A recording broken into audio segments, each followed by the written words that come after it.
proyecto declarado de interés municipal por el Honorable Consejo Deliberante de la ciudad de Bahía Blanca.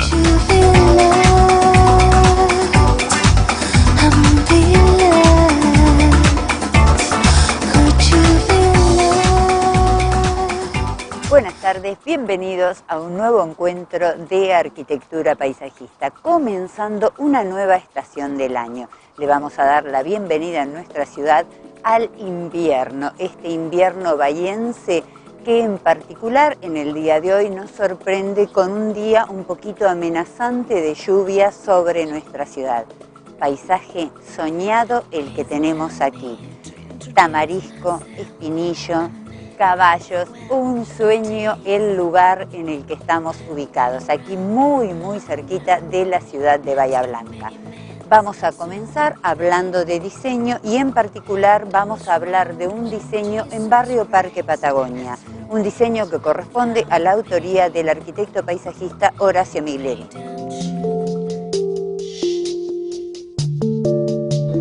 Bueno, nos encontramos aquí en Patagonia, en el jardín de Fabiana y Alejandro, un terreno en esquina que ya tuvimos oportunidad de filmarlo en el momento que se había armado y hoy un jardín maduro, ¿no? Hará 5 años, 4 años más o menos. Sí, sacando números a eso, sí. ¿Y lo filmaste un año después al año siguiente. de la iniciación? Era una esquina difícil, hoy parece más fácil.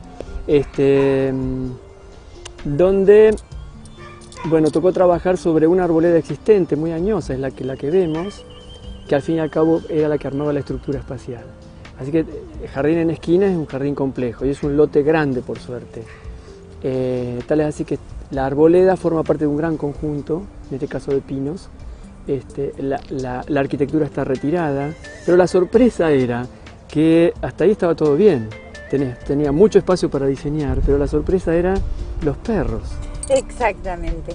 Pues es que el día que filmamos transformó el diseño, porque los perros condicionaban al uso y a lo que íbamos a tener como respuesta. Vamos a aclarar porque la gente no sabe, Fabiana y Alejandro tienen 7 perros en la actualidad y había gatos. Había 14 creo cuando hicimos el jardín. Había 6 gatos, muchos. 6 gatos fueron a una y guardería. en ese momento cuando nosotros lo filmamos, esta familia tenía en guardería a los animales para que creciera el césped.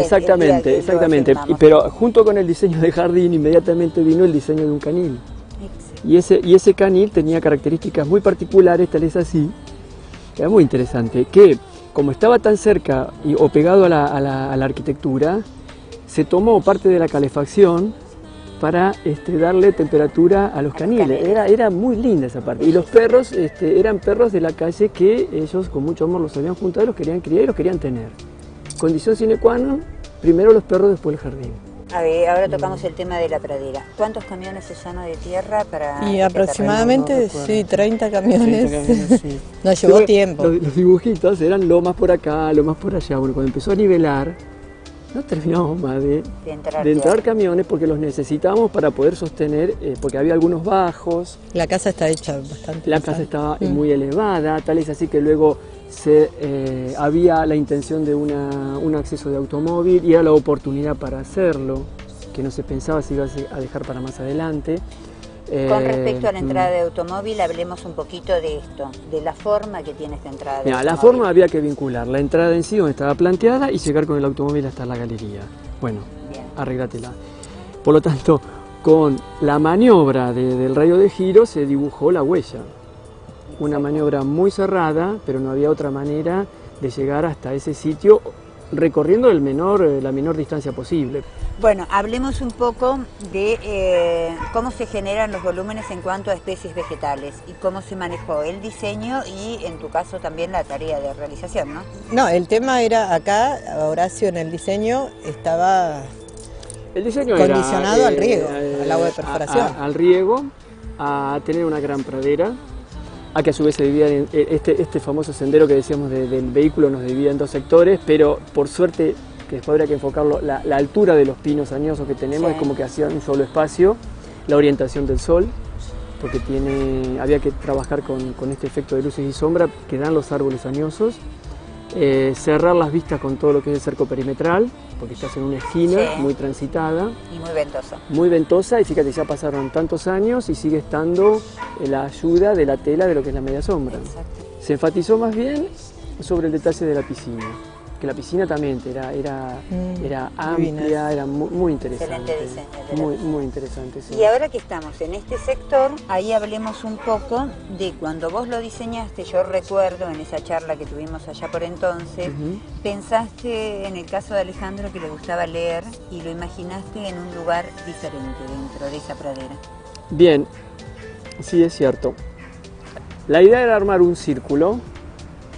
La idea en realidad era buscar un lugar diferente, que por la rotación del sol su banco de lectura pudiera ir variando, o sea que podía estar en el banco, podía estar en el pasto y demás. O sea, a partir de la intención de tener un lugar para leer, generó toda una metáfora, y bueno, y eso traducido al diseño, me pareció que estaba bueno armar un círculo, o sea, una diferencia de verdes con el mismo pasto. Vale el ejemplo de que pasa en un green de golf. Y aquí, bueno, llegamos a un diámetro más o menos de 10 metros. Que con Susana lo que hacíamos era poder extenderlo hasta el límite, que en este caso era un pino y la piscina, la medianera. Y otro de los detalles en cuanto a especies vegetales, una gran presencia de formios simples. Sí, es muy sencillo porque necesitábamos remarcar. Yo quería romper la ochava, generar una situación más redonda, no tan regular. Desdibujar de alguna manera ese vértice, y bueno, y ahí venía un tema de escalas, ¿no? Las fotinas que teníamos existentes, los álamos que colocamos, y ahí veníamos hacia abajo con algunos formes y algunas cortaderas, que las cortaderas generalmente están puestas como en puntos donde hay cambios de plantas o situaciones. Para este lado de lo que es la ochava que está detrás nuestro, es el gran cielo que ellos tienen desde el interior de la casa, lo cual había con mucho cuidado. Yo al menos quería cuidar esas ventanas, donde ahora, por ejemplo, se puede ver que hay una vivienda que en ese momento no estaba, con un color realmente fuerte, que bueno, que es parte del paisaje. Parte de Lo ese tienen que integrar. La idea era que cuando se abriera el portón, que era corredizo en forma automática, hubiera como un tapón, o sea que quien pasara en ese momento no viera que lo que estaba ocurriendo adentro, pues justo nos daba en la piscina. Exacto. Eso fue como desapareciendo, se han vuelto a colocar ahora otras plantas buscando el mismo efecto visual. Pero fíjate que no hay nada a nivel de sotobosque, digamos, de terraza, a nivel de bajo, de piso, ha desaparecido. Dos cosas: mantenimiento, como dice Susana, y por ahí no era tan necesario, como que se fue adaptando el tema de Ahora, fíjate la Ahora, fortaleza yo de quiero- los formios. Bueno, a eso iba. Acá tenemos agua de perforación, y este ejemplo les va a servir a muchos que en este momento están en construcción o en diferentes barrios, ¿no? Explicarles el por qué tenemos el laurentino detrás de los formios y el tema. En realidad, bueno, es parte del diseño, pero de todas maneras, cuando nosotros queremos resguardar una planta que no funciona, le debemos poner por delante una planta que resista el agua, que la proteja. Claro. Pueden ser los formios, en este caso es el diseño. El formio en este caso es la expresión, Claro. y tenés un sol detrás que le hace un contraluz que le es muy interesante, aunque los rojos están desvalorizados porque por el mismo efecto del agua.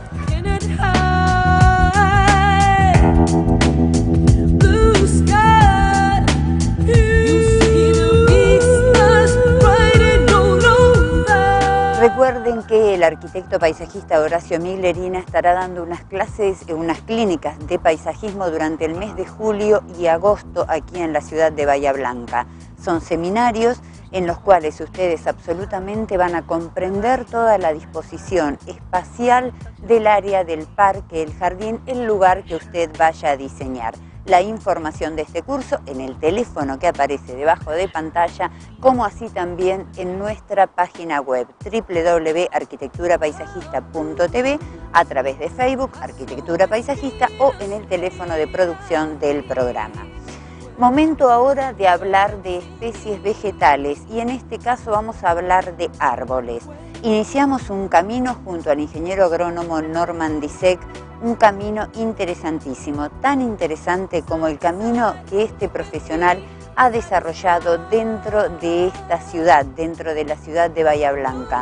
Más de 20 años dedicados a la docencia.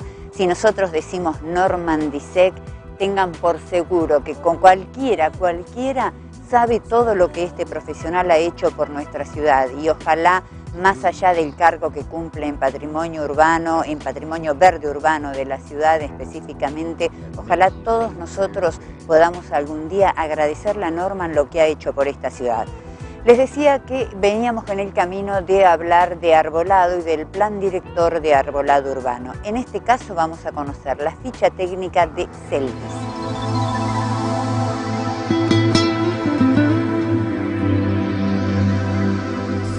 ¿Cómo les va?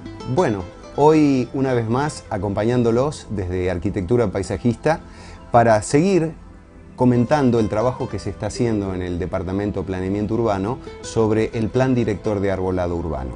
De todos modos, me parecía importante que ustedes, a modo de ficha técnica, vayan conociendo algunas características que consideran que son imprescindibles o por lo menos agradables de tener en cuenta al momento de saber cómo debemos cuidar o cómo debemos valorar el árbol que nos toque en nuestro domicilio, en nuestra calle, en nuestra zona, en nuestro sector. Aprovechando que muchos de ellos han sido ya conocidos por ustedes en programas anteriores, vamos a aprovechar las imágenes de archivo que corresponden al momento de esplendor de cada especie para que puedan apreciarlas y puedan valorarlas. En caso de que haya alguna especie nueva, bueno, se recurrirá a la bibliografía que dispone el programa para que ustedes tengan una imagen más acabada de las características de flor, follaje, tronco, ramas, etc. Para comenzar, quiero hablarles de una especie quizás poco conocida en la ciudad, poco difundida, pero muy usada en otras regiones, que es Celtis, el árbol conocido como Celtis. He visto pocos ejemplares en la ciudad, pero por supuesto que existen. El Celtis es un árbol de la familia del olmo, fíjense qué curioso. Y sin embargo, a pesar de pertenecer a esta familia, tiene características que lo diferencian mucho de los aspectos negativos del olmo. Tiene una corteza lisa, casi les diría lustrada, una copa esferoidal o una copa en forma de sombrilla, la que produce una sombra perfecta, una gran sanidad vegetal, no es atacado por ninguna plaga, y un sistema radicular que se adapta a cualquier tipo de suelo y que puede ser conducido con mucha facilidad hacia las profundidades, con lo cual nos alejamos de la característica tan negativa que hace a las raíces del olmo. Quiero comentarles que en otros climas más fríos o más tipo de montaña, el Celtis, cuando llega el otoño, cambia su follaje verde a un violeta muy intenso, un violeta muy oscuro, cosa que no es frecuente de encontrar en muchos árboles de follaje otoñal. Pero bueno, quizás aquí debamos tener la experiencia o ver qué ocurre cuando en una zona como la nuestra el frío se anticipa y veremos cómo funciona. Por lo pronto, en Sierra de la Ventana, donde sí he podido ver Celtis añoso funcionando, es justamente comprobado este detalle del color violeta.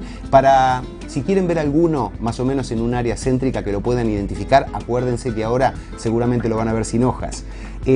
Plaza Lavalle, ex Plaza del Sol, frente al edificio que se está construyendo actualmente, que se está continuando, el edificio del Hotel del Sol, justamente en O'Higgins, donde está el mástil enfrente del edificio, allí hay un ejemplar muy añoso en uno de los canteros que está pegado al anfiteatro de adoquines, donde pueden evaluar la presencia y contemplar cómo es un Celtis.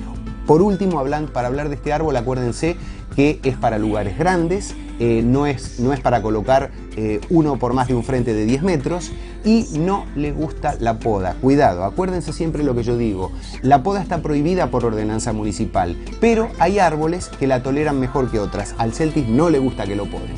En programas anteriores ya hemos mencionado algunas características sobre este aspecto. Bueno, seguramente vamos a seguir hablando sobre los árboles del plan director, así que espero me acompañen en programas venideros para seguir conociendo cuáles van a ser los nuevos y futuros integrantes del plan de arbolado urbano.